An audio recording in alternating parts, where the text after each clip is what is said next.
Verbal learning. Have you ever struggled with memorizing your shopping list? Verbal learning is the process of actively memorizing new material using mental pictures, associations, and other activities. Before going to the details, please remember to subscribe this channel. Please do watch other videos in this channel. Share it with students and those who love learning psychology. Thank you. What is verbal learning? It is the practice of actively memorizing new information via the use of mental imagery, associations, and various other activities.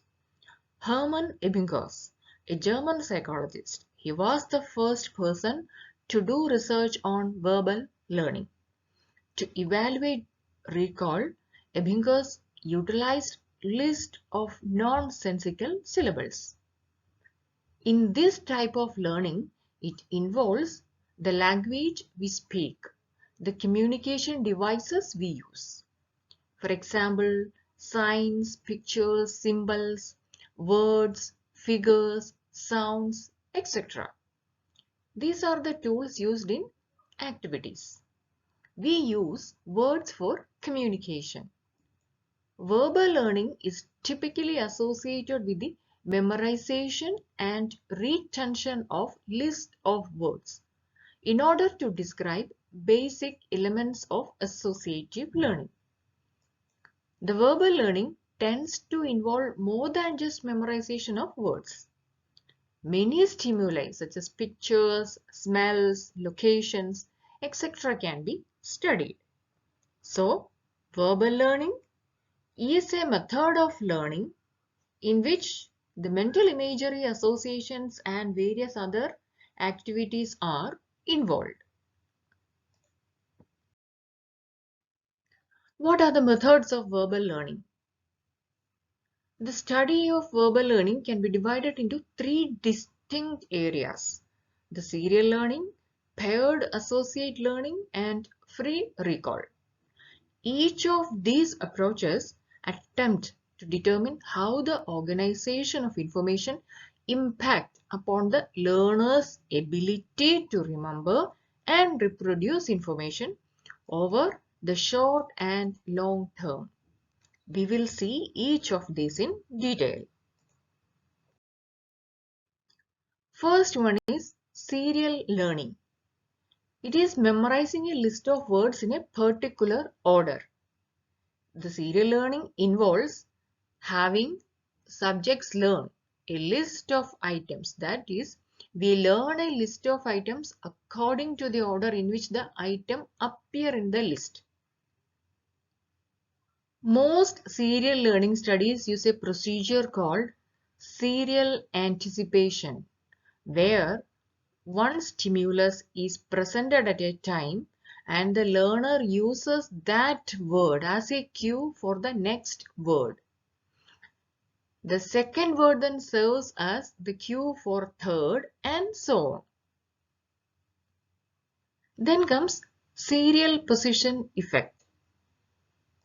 Lower recall error rates for the first and the last few items on the list, with higher recall error rates for the items appearing in the middle of the list. That is, if you are recalling, there will be less error for the first and last item on the list, and the error rate will be higher in the items that appearing in the middle of the list. That is, the starting and ending points may possess some type of distinctiveness to set them apart from the rest of the list. The early and the late items may not have to compete as much for rehearsal resources as the middle items. And the middle items have more of a likelihood of being interfered with from earlier and later items. The first and the last items do not have to face as much interference.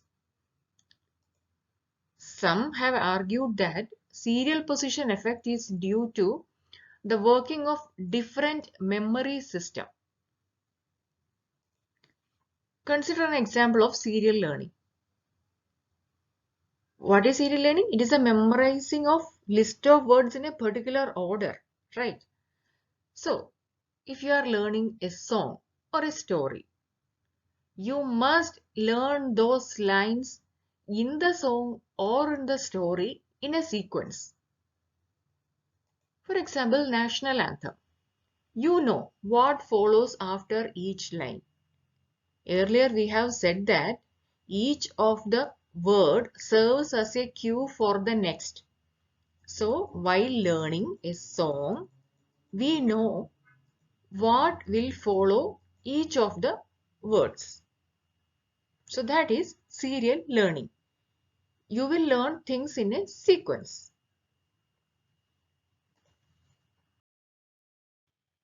Paired associate learning.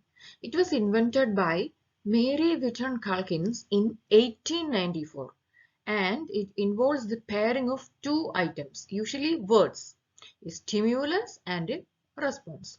That is, paired associated learning involves having a stimulus and a response item paired as stimuli. Paired associate learning is a classic memory paradigm that is used to understand how people encode and retrieve newly formed associations among stimuli.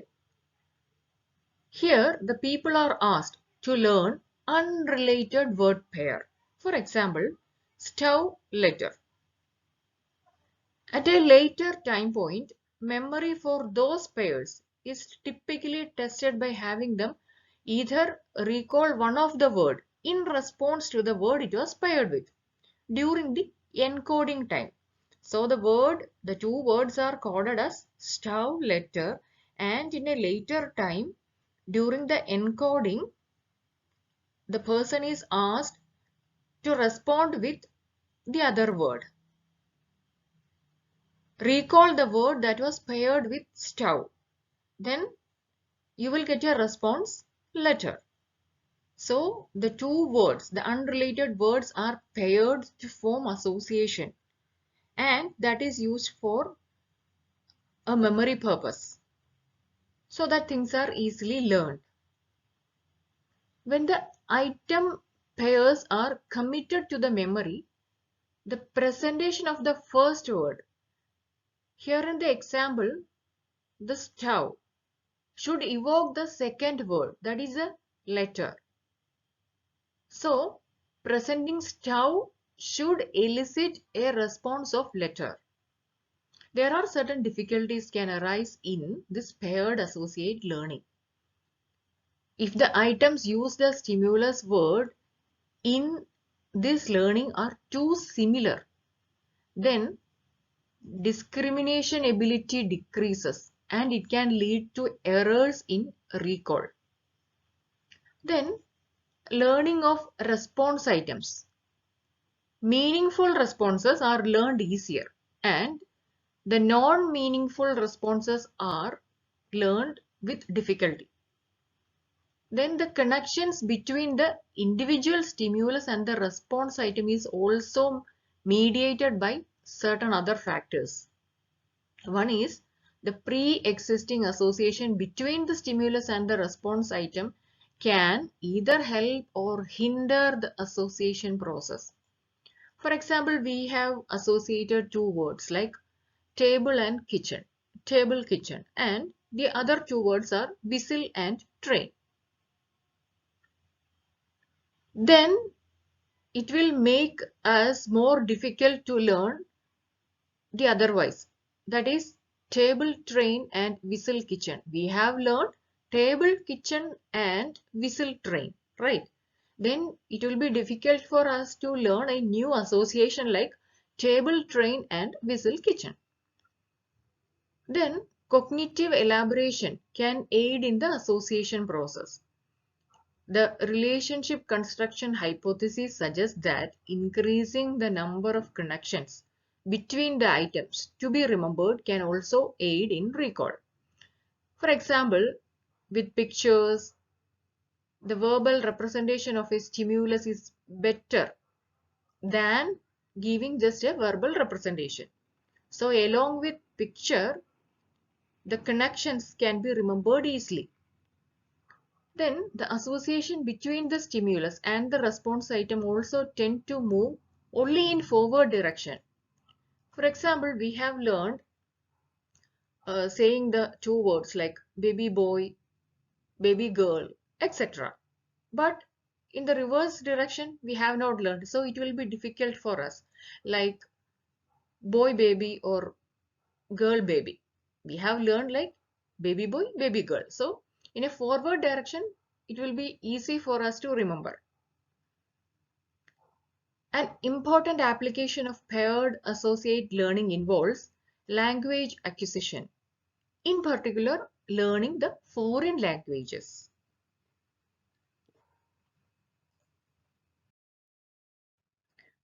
The third one is free recall. In a free recall test, the learner organizes the information by memory, and the process of recall often reveals the mental processes that the learner uses. It is a very unstructured. One can recall words in any order they would like. So from a list, the person can recall words in any order. Here also the serial position effect appears. That is, the word positioned at the beginning and the end of the list are more likely to be remembered easily. Then comes the von Restov effect. Any unusual stimuli have a greater chance of being recalled. It is different from serial learning. Here in free recall, the task will also show a serial position effect similar to that obtained with the serial learning. The recall is mediated by several factors in free recall. The more an item is rehearsed, the greater the likelihood that the item will be recalled. Then, organizing the to be recalled information into some type of meaningful system also enhances the recall ability. So we can, this is not in the serial order, right? We can recall as the way we like. So while organizing the items in the list, then it will be easy for us to recall. Then associative clustering. It involves putting presented stimuli together in a manner that utilizes pre-existing associations. Then categorical clustering. Breaking a large number of specific words down into several smaller groups organized by the conceptual similarity.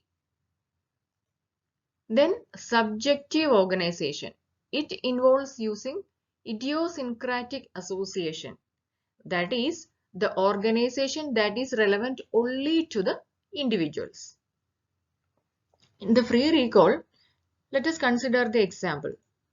Here it is written, grapes, table, bus, apple, chair, airplane, desk, banana, sofa, car, train, plum, lamp, motorcycle, strawberry, dresser, bicycle, peach, etc. Here, for us, there is a chance. If you are told to recall this, you will automatically group these items into three clusters like fruits, furniture, and mode of transportation. So this will help you, that is, the grouping will help you to recall things easily. So this is free recall. Application of verbal learning. One of the examples are mnemonics. Mnemonic devices are different methodologies to aid in the encoding and retrieval of information. Acronym mnemonics. The list of initial letters of critical words that allows one to retrieve information.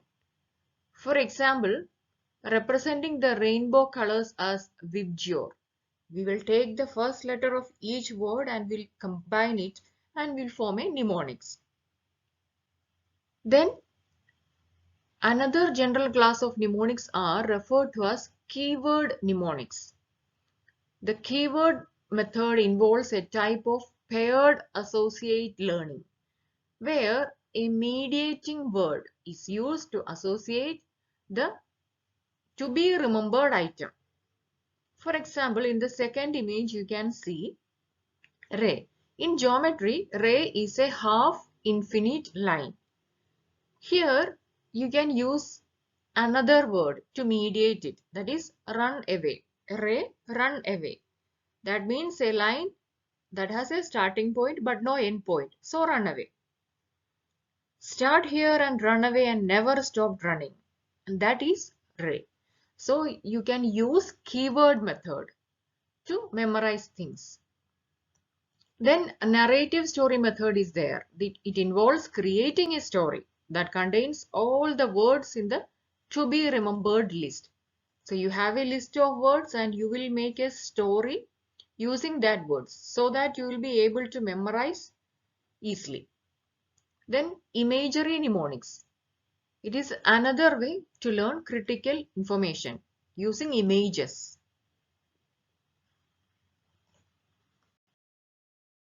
Now let's have a quick recap on what we have learned. We have learned verbal learning. It is a way to memorize new material using pictures, associations and other activities. And Hermann Ebbinghaus, a German psychologist, he was the first person to do research on verbal learning. We have learned the definition, the methods like serial learning, paired associate learning and free recall. Then the application of verbal learning. Hope you like this video. Please like, share and subscribe. Thank you and keep smiling.